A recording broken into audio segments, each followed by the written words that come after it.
Hello and welcome to a very special programme for National Inclusion Week. This year the theme is Each One to Reach One, and at Sky Sports we're encouraging everyone to connect with a person they haven't met before. I've slightly tweaked it and I've called up Dame Tanni Grey-Thompson, who I've worked with but only very briefly before, and she is a hugely inspirational figure both on and off the track.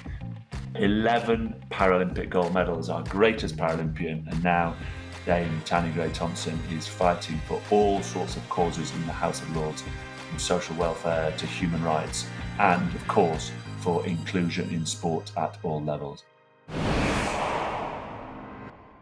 Tanni, when I was thinking about what to talk about today, I turned on Radio 5 Live, and I'm clearly Bill Sweeney from the RFU has come on, and it looks like rugby are going to require government funding. And you were talking passionately about disability sport and where that stands in the pecking order, and you're fighting ferociously, as always, for funding and support.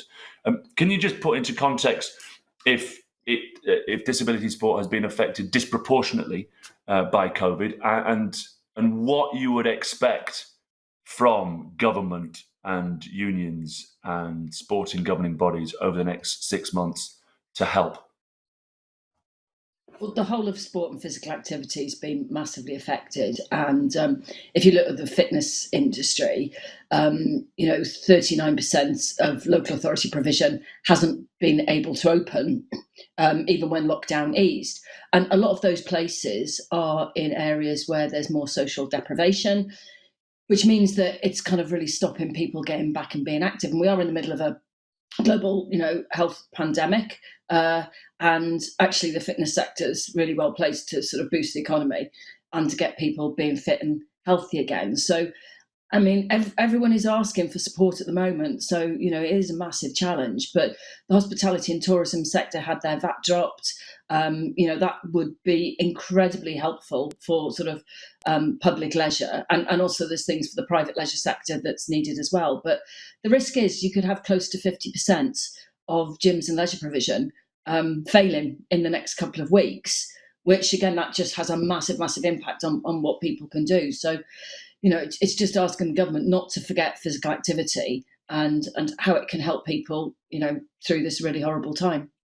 Would you rather be in the House of Lords scrapping this out, or would you rather be in a wheelchair, wind through your hair, hearing the starting gun going? Where are you now? Is that so far behind you that you can't even remember it? Or actually, is that still something that just tickles away?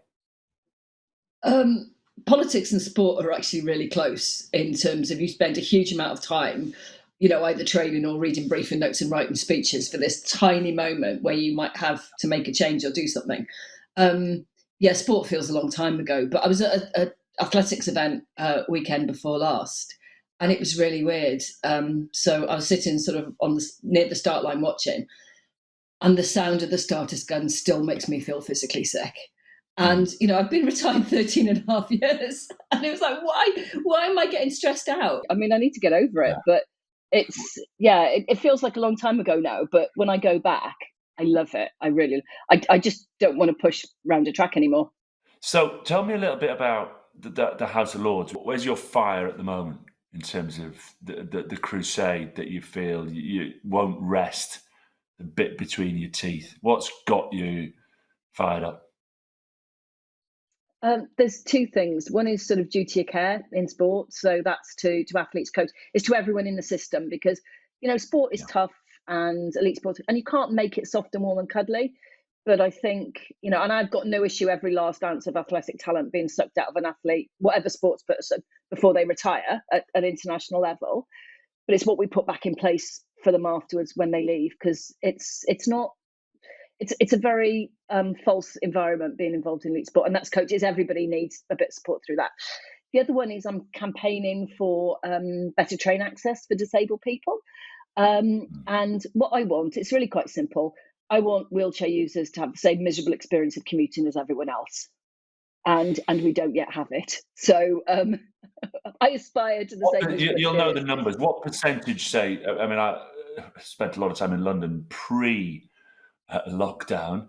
What are the numbers in terms of how many tube stations a wheelchair user can actually access? Where are you in the stats? It's about a third that are counted as Right. accessible.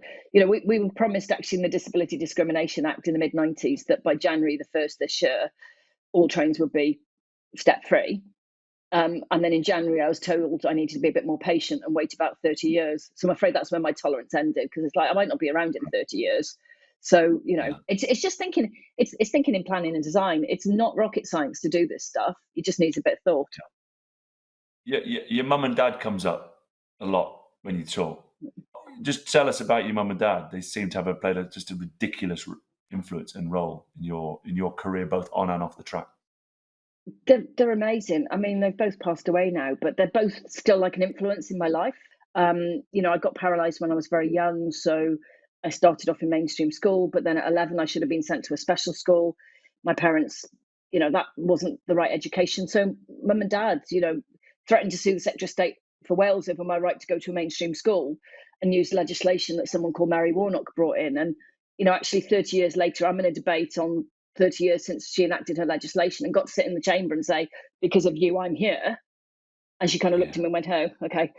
So we didn't really have a bonding moment, but my parents just fought for me to be integrated, included, not be discriminated against, and help sort of build quite a lot of resilience. Because I remember being in a supermarket and parents dragging their kids out of my way, saying, "Don't get too close to her, you might catch it."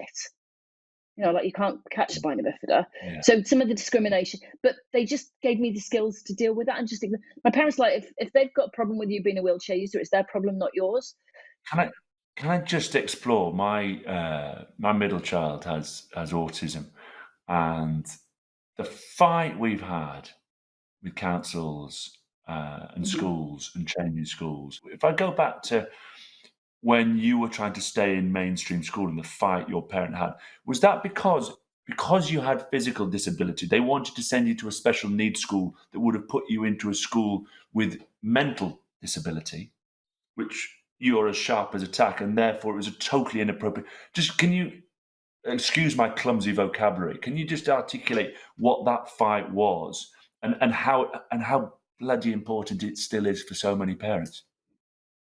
Yeah, so purely because I was a wheelchair user, and actually a lot of schools weren't physically accessible at the time because they're built with steps and several floors and things like that. So it was purely because of wheelchair user. So I was being sent to a special school because it was level access, but the education at the special school, I'd have been lucky if I could have done a couple of, it was CSEs back then. I wouldn't have even done O Yeah, levels. And my dad was like, "You must be joking. You're not going to, do that. If you've got a disabled child, you've got to be an expert in so many areas." And that's really tough to be fighting all these different things.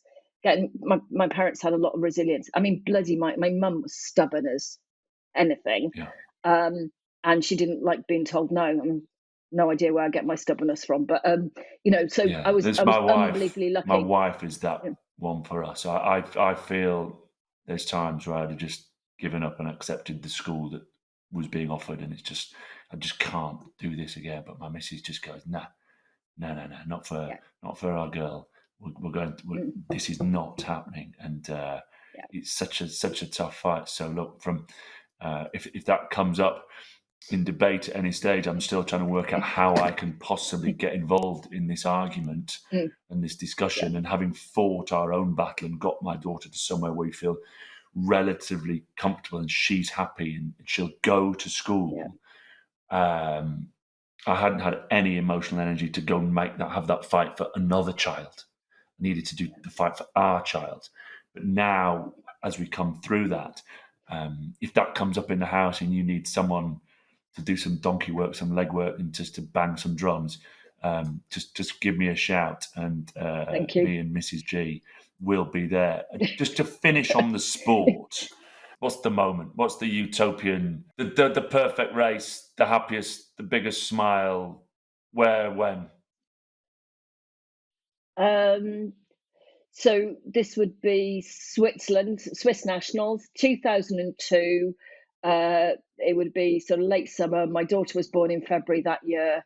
and lots of questions about me coming back after having a baby. And I had a team manager who said, "Oh, you can't be a mother and an athlete because it'll make you soft." And my response was, "Let me stick a bowling ball inside you, slash it out with a knife, and see if you're training 2 weeks later."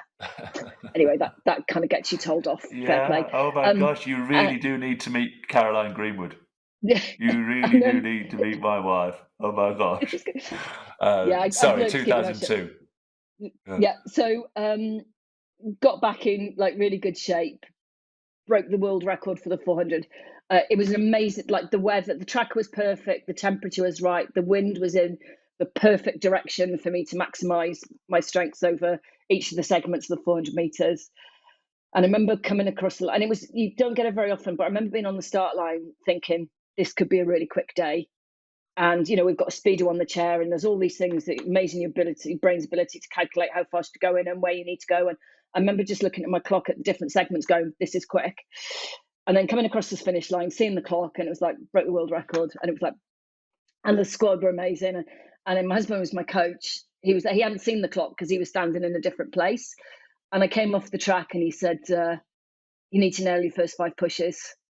And it's like, yeah, I did. He went, no, you didn't. You didn't nail your first 5 pushes. You need to do better.